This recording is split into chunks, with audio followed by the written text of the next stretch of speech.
In a land of freedom, where voices are loud, a peculiar protest's happening without a crowd. They're shouting "No kings" with fervor and zeal.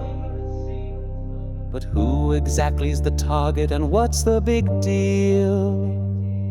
The 14th of June, a day to remember, not for picnics or parades, but a protesting ember. They're shouting "No kings" with the passionate squeal at a guy who just wants a McDonald's burger for real, with signs saying "Down with the crown" and no royal decree, while the king is probably just watching TV. They're warning of scepters and velvet-lined thrones as he's struggling with golf balls and broken cell phones.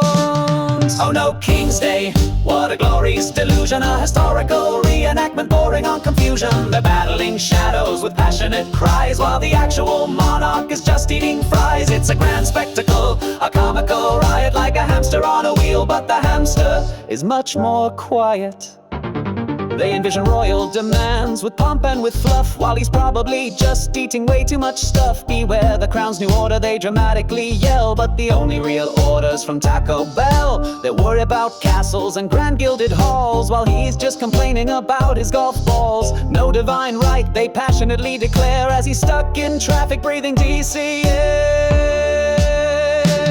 Oh no, King's Day, what a glorious delusion, a historical reenactment bordering on confusion. They're battling shadows with passionate cries, while the actual monarch is just eating fries. It's a grand spectacle, a comical riot, like a hamster on a wheel, but Bray Hamster is much more quiet.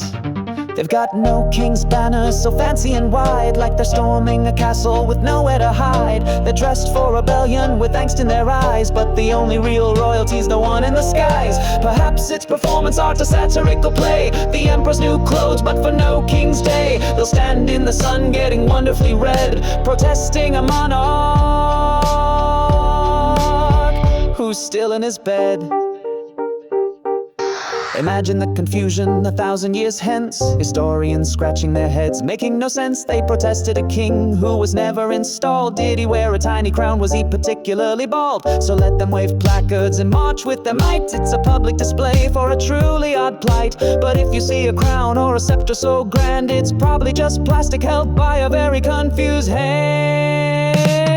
Oh no, King's Day, what a glorious delusion, a historical reenactment bordering on confusion. They're battling shadows with passionate cries, while the actual monarch is just eating fries. It's a grand spectacle, a comical riot, like a hamster on a wheel, but the hamster is much more quiet.